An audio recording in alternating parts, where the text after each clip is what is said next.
Hello, everyone, and welcome to another edition of the NFL Draft Triple Take presented by UPMC. We are the Triple Takers, Mike Prisuta, Matt Williamson, and Dale Lolley, getting you ready for the NFL Draft.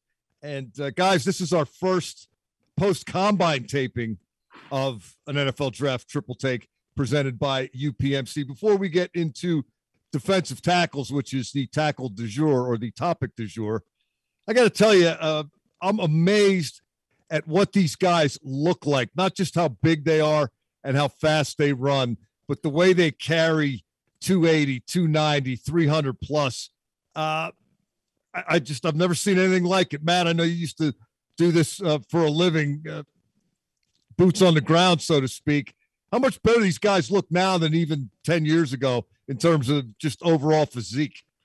It blows me away every year. Like, wow, this is even a better looking group, a better prepared group than last year. And then this year, since we didn't have one last year, it seems like forever ago.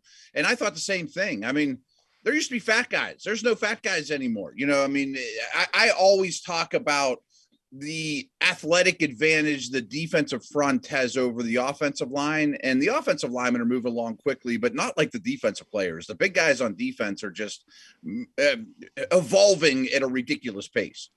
Yeah, I made note of that at the Senior Bowl. I was watching the American team practice, and they had PHIDARIAN, MATHIS, and DEVONTE WYATT, and those two guys were standing next to each other, and I'm like, they look small. And I thought until the offensive lineman walked up to them, I thought they're like, oh, those guys are really thin. They look like running backs or linebackers. And then the offensive lineman walked over to them. I'm like, oh, no, they're taller than those guys. And they're also still like lean and just angular. Fit. Yeah. Yeah. It is remarkable. Just the emphasis on training and nutrition and how important this is clearly to these guys. We're really starting to produce a nation of football playing machines. And, hey, I'm all for that because that's going to make for great Sundays when everybody can run and hit. Let's start with me because the guy I'm going to mention first, my number 5 defensive tackle, illustrates my point as well as anyone. DeMarvin Leal at Texas A&M, 6'4", 283. If I looked at this guy, just, watching him walk down the street, I think he weighs 240 and he weighs 283. And he can move and he can play inside or outside. It's a little different type of player. I included him with the defensive tackles because he played inside at Texas A&M on passing downs. He rushed from a defensive tackle position a lot. And, hey, if he's getting to the NFL, that's what he's going to do more than anything else is rush the passer from a sub package. But this guy is my poster child for, wow, can you believe what these guys look like? Yeah, he just missed my list, Mike. And his combine workout was good, but it wasn't as good as some of these other guys. And I like the production that he had last year at Texas A&M. And to your point, he played all over that line. 280, I don't know. I don't know if he can play at the NFL at that weight, depending on, what kind of scheme he goes to and things of that nature. But it was tough leaving guys like that off.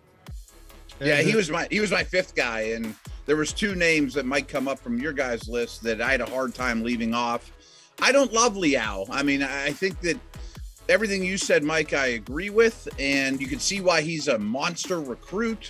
I just don't know that he's super twitchy, like it just doesn't explode off the ball, Matt, you actually went with Leal 4th. Travis Jones is your 5th guy. The massive nose that tackle. I should come UConn. Clean. I turned one in pre-combine, and then I reshuffled these a little bit post-combine and had Leal 5, and I now have Travis Jones 4. That's my only change. Oh, there was a change at the top too, the Georgia boys that we'll get to, but yeah, I think everybody saw that one coming. Dale, tell us about PHIDARIAN Mathis, your number 5, Dale. Just as I mentioned at the Senior Bowl, a long, lean kind of defensive tackle.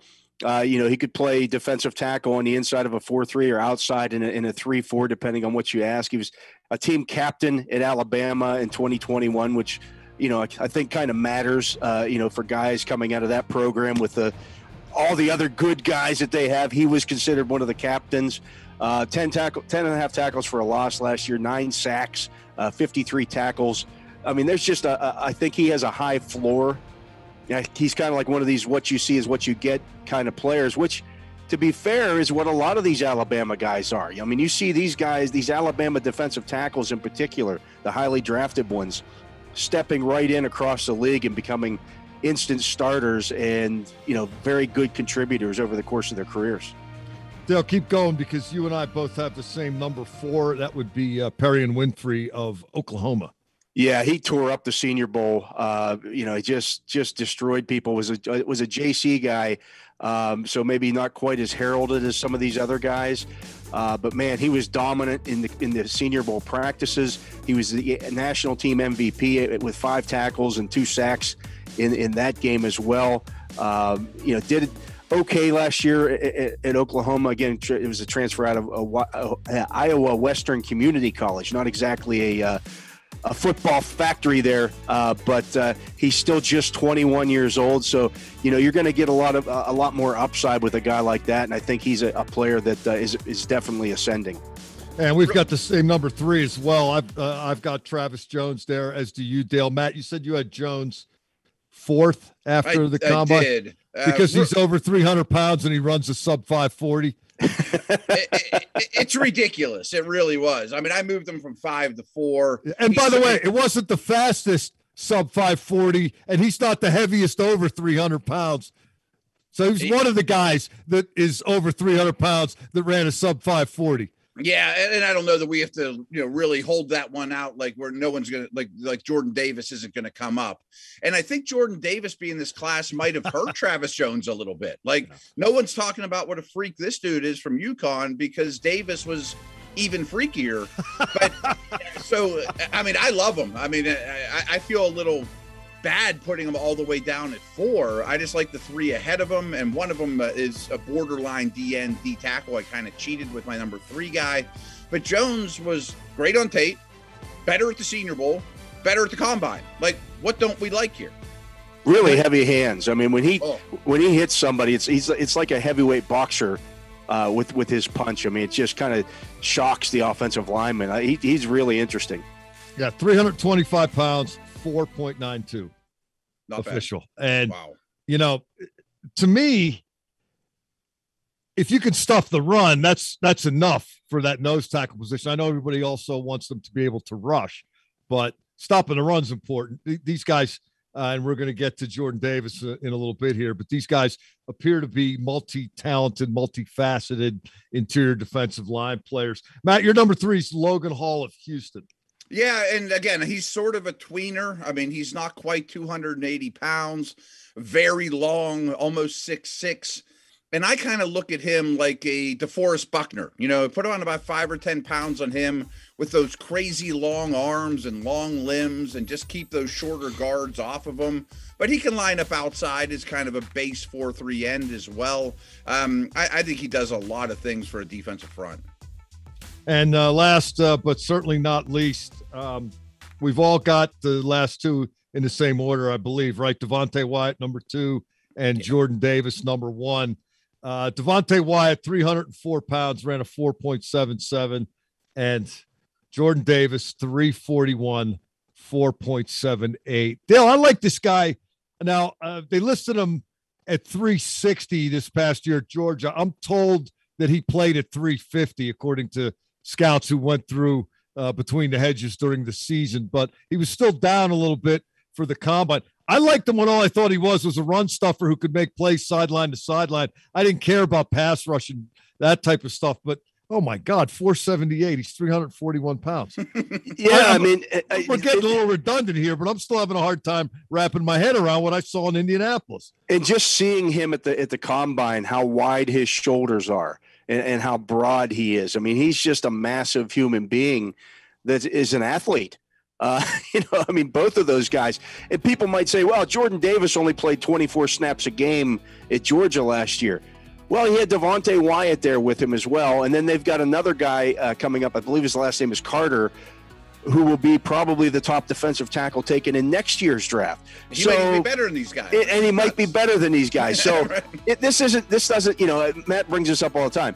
If Jordan Davis is at another school, if he's at Pitt, and I'm not picking on Pitt here by any stretch of the imagination, he's playing 45 snaps a game. So and he puts up much better numbers. So I don't look at this as a downer. He said himself at the combine that he played last year between 350 and 360. He felt 340 was a more 341 was a more natural weight for him, if you can believe that. He's just a naturally big guy and a natural athlete. And real quick, since we're lumping these Georgia guys together, I think it's important to analyze their scheme a little bit in Georgia. Everyone knows it was an amazing defense, but really what they wanted from their D linemen was, yeah, of course, to make plays and dominate the people ahead of you. But if you can eat up blocks, Nakobe Dean and those linebackers we'll talk about in the linebacker triple take, just run around them, free as could be. And Davis is outstanding at that. But Wyatt, to me, will be used a little differently in the next level because I think he's a real upfield penetrating type and was held back actually a little bit by the Bulldogs. Yeah, a little bit more of a burst and a little quicker. Yeah. Not much, but a little bit. Right, yeah, the only problem I have with Wyatt is that he's kind of an overage prospect, and you're going to see some of these guys in this draft that spent 6 years in college. So he turns 24 this month.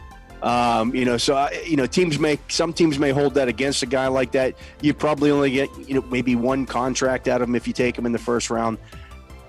I get it, but he's still a really good football player.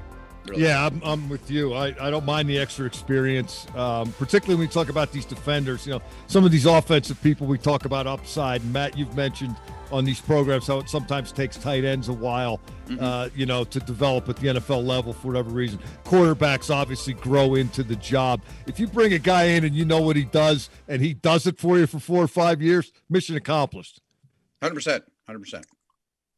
That's going to do it for defensive tackles. I just want to remind everyone that you can catch programs such as this one on all of the Steelers' social media platforms. We're going to keep cranking them out until the draft in late April. So keep finding us however and wherever you found us. We certainly appreciate you for that. Till next time, for Dale Lolley and Matt Williamson, I'm Mike Prisuta. This has been the NFL Draft Triple Take presented by UPMC.